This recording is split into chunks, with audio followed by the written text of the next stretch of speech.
బయటికి వచ్చాక పగ సాధించడం కోసం మన రూట్లోకొచ్చాడు. అది వాడి రాంగ్ రూట్ అని ఇప్పుడు అర్థమవుతుంది అమృత.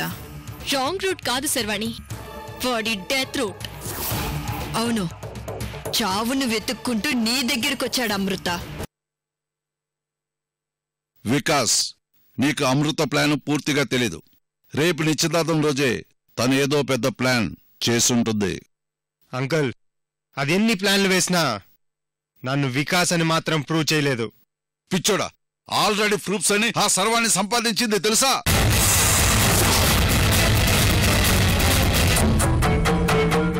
ఏంటంకుల్ మీరు చెప్పేది?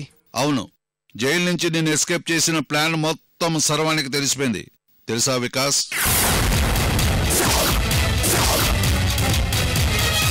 నేను లక్షలు లంచంగా ఇచ్చి ఫేక్ పోస్ట్ మార్టం రిపోర్ట్ రాయించిన ఆ డాక్టర్ రాయుడు సర్వానికి లొంగిపోయాడు. అంతేకాదు, జైలర్ భైరవమూర్తి మీద కూడా సర్వాన్ని అటాక్ చేసింది. నిజం తెలిసేసరికి జైలర్ సూసైడ్ చేసుకున్నాడు. అక్కడ టంగ్ స్లిప్ అవుతుందేమోని వాళ్ళిద్దరి మీద మన శోభరాజుని నిఘా పెట్టాను. సర్వాన్ని సడన్ గా అటాక్ చేసింది. అక్కడికి మన శోభరాజు సాక్ష్యం లేకుండా డాక్టర్ని ఫినిష్ చేయాలని ప్రయత్నించాడు. బ్యాడ్ లక్, డాక్టర్ హాస్పిటల్లో బతికే ఉన్నాడు.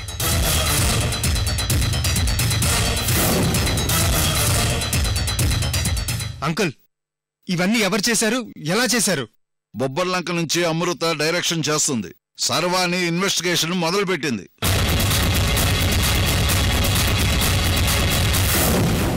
బెంగళూరు, ఢిల్లీ నుండి హైదరాబాద్ వరకు సుడిగాల్లా తిరుగుతుంది. అది తెలియక నువ్వు అమాయకుల్లాగా సుడిగుండలో పడిపోతున్నావు.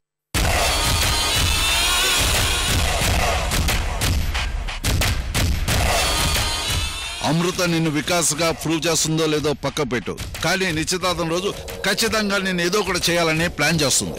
అందుకే నేను చెప్పిన ప్లాన్ ప్రకారం ఫాలో అయిపో వికాస్.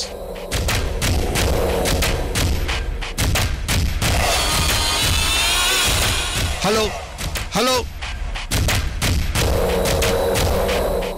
హలో, ఏంటి వికాస్ మాట్లాడవు? అంకుల్, అమృతం నేనే చంపుతాను. ఆ అవకాశం నాకే కావాలి, నాకే కావాలి. వికాస్, పగ సాధించడానికి పౌరుషం ఉంటే సరిపోదు, పట్టు విడుపులు కావాలి. శత్రువు మీద పగ సాధించడమే ఇంపార్టెంట్, ఎలా సాధించామన్నది కాదు. ఆల్రెడీ మన వాళ్ళు టైం బాంబులు ఫిక్స్ చేయడానికి బయలుదేరారు. ఈ రోజు రాత్రికే బొబ్బర్లంకకి ఏదో ఒక టైంకి చేరుకుంటారు. అమృత ఇంట్లో మూడో కంటికి తెలియకుండా బాంబులు ఫిక్స్ చేసి వచ్చేస్తారు. అంటే రేపు నేను బొబ్బర్లంక నుంచి సైలెంట్గా ఎస్కేప్ అవ్వాలి. కనీసం ఆ టైం బాంబును పేల్చే రిమోట్ అన్నా నా చేతికి ఇవ్వండి అంకుల్. రిమోట్తో పేల్చడం అనేది ఓల్డ్ ఫ్యాషన్, దాంట్లో రిస్క్ ఉంటుంది. అయినా ఇవన్నీ నీకెందుకు? నువ్వు 10-25 నిమిషాలకి బయటకు వచ్చాయి, 10-30 నిమిషాలకి బాంబులు పేల్తాయి. కావాలంటే కసి తీర అమృత శవాన్ని చూసి బయలుదేరు.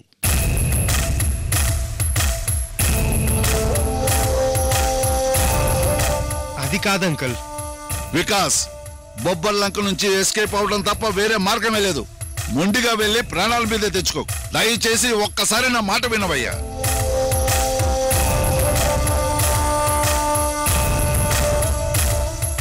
నేను ఎందుకు చెప్తున్నానో అర్థం చేసుకో.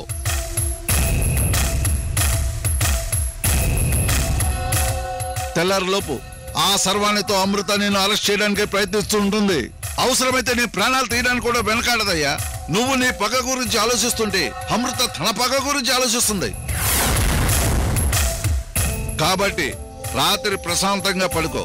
పొద్దుటే పెళ్లి కొడుక ముస్తాపై నిశ్చితార్థంకి వెళ్ళు. అమృత చావు ముహూర్తాన్ని ఫినిష్ చేసుకొని ప్రశాంతంగా బయలుదేరి వచ్చే వికాస్. అలాగే అంకుల్, అమృత చావు నా 2 కళ్ళతో చూడాలి. ఈ బాంబ్ ప్లాన్తో దాని కుటుంబంతో పాటు నా బద్ధశత్రు విక్రమ్ కూడా స్మాష్ అవుతాడు. టోటల్గా నా పగ మొత్తం తీరిపోతుంది. మీరు చెప్పినట్టే చేస్తాను uncle. Okay, good night.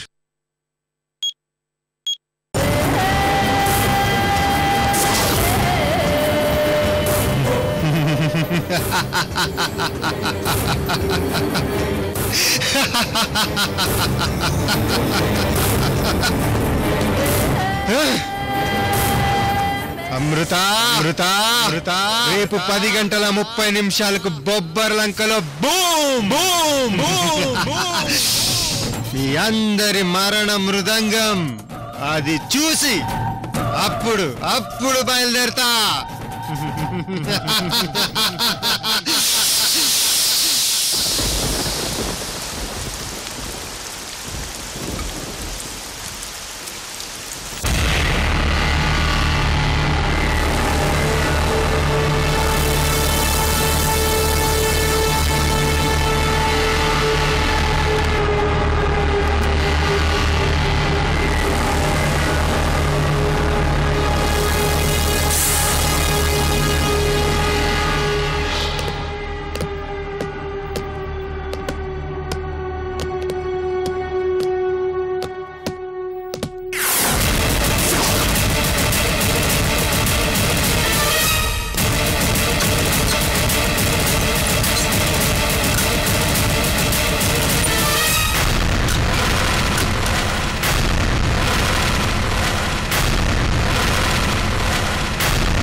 Vikas, నిన్ను బాగా ఇబ్బంది పెట్టాను కదా.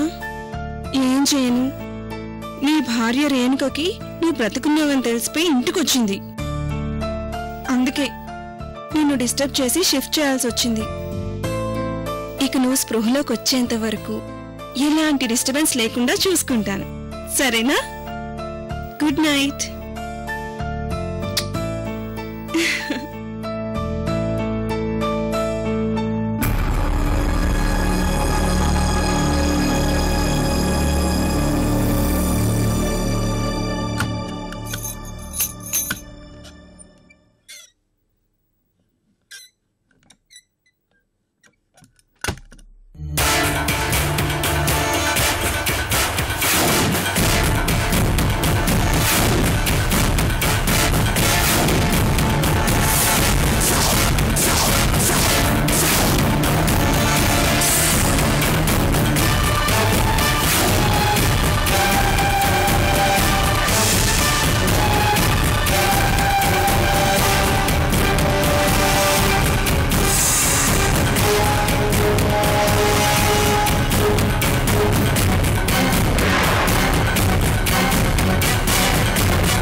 ఇదేదో ఢిల్లీ అవుట్స్కర్ట్స్ లో ఫామ్ హౌస్ లాగుంది.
Good night Vikas.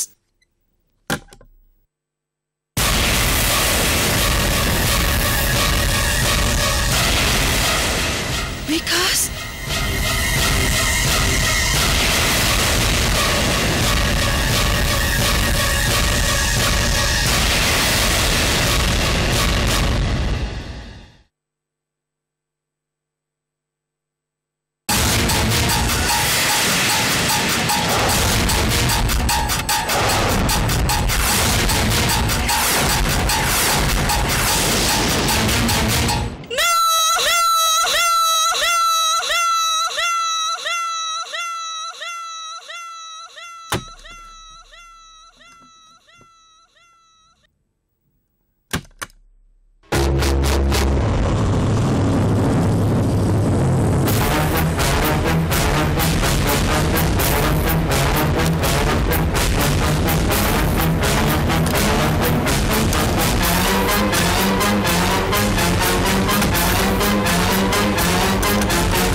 దొంగతనంగా ఇంట్లోకి వచ్చి వికాస్ నెత్తికెళ్ళిపోయినట్టున్నారు. వెళ్ళి చూడండి.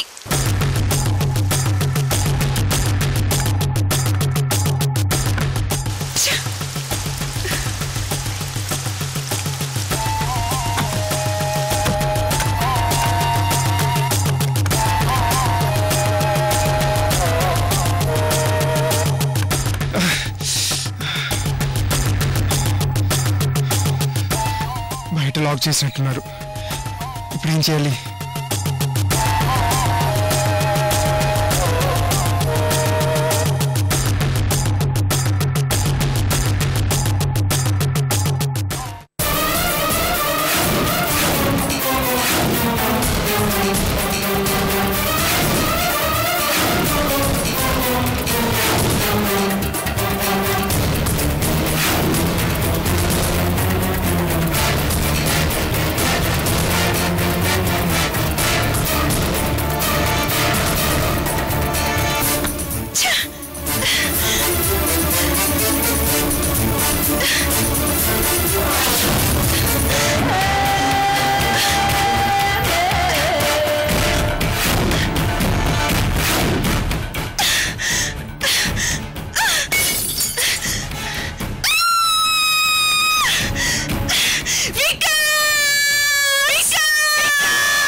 లేదు మేడం.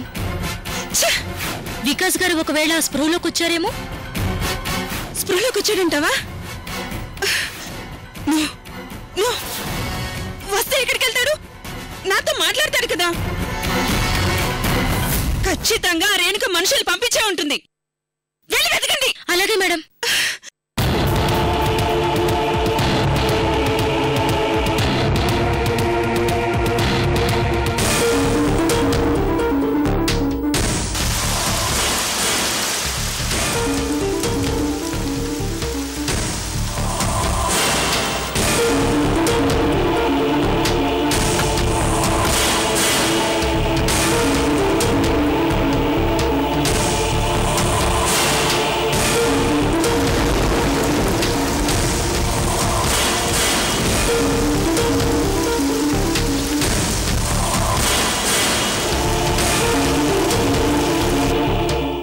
వికాస్ గారు కనిపించట్లేదు మేడం.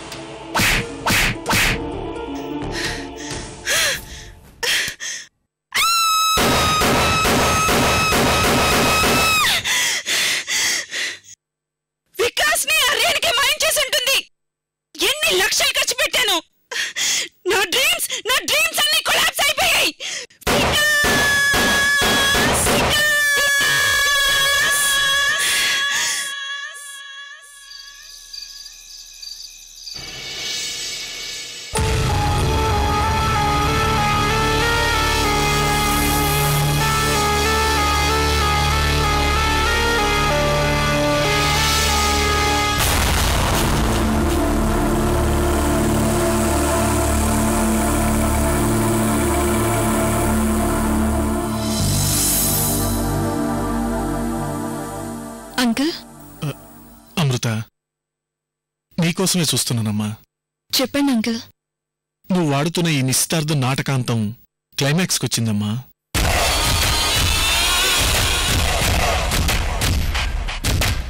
అవును అంకుల్, ముగింపుకొచ్చింది. ఈ ఉత్తుత్తు నిశ్చితార్థం కోసం నువ్వు భువనకి ఏం చెప్పి ఒప్పించావో నాకైతే అర్థం కాలేదమ్మా. నేను ఆ రోజు షాక్ అయ్యాను తెలుసా.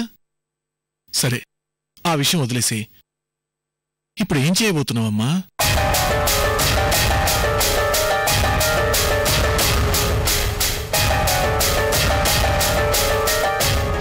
సీతమ్మ వారి బంగారు పట్టెడు కోసం రుద్రని, విజయవర్మ రూపంలో వచ్చిన వికాస్ని పట్టుకోవడం కోసం నువ్వీ నాటకం ఆడుతున్నావు.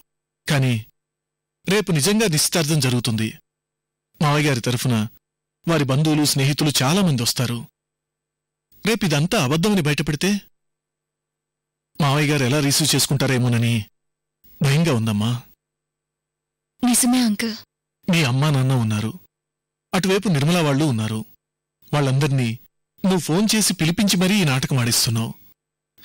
ఇంతమంది నీ మాట విని నీ మీద నమ్మకంతో వచ్చి ఇక్కడ ఎవరి పాత్రలో వాళ్ళు బాగా జీవిస్తున్నారు. సరే, నువ్వు అనుకున్నట్టుగా నిశ్చితార్థం వరకు తెచ్చావమ్మా. మరి రేపేంటి?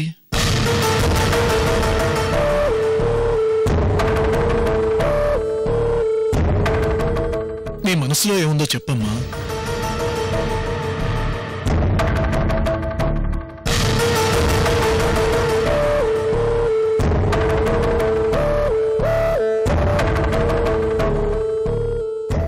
అంకుల్, సిద్ధాంతి గారు పెట్టిన నిశ్చితార్థ ముహూర్తపు కార్యక్రమాలు అన్నీ యథావిధిగా జరుగుతాయి. ఆయన పెట్టిన ముహూర్తం 10:30 అంతకన్నా ముందే, అంటే 10:25 పోలీసులొచ్చి వికాస్ని అరెస్ట్ చేస్తారు.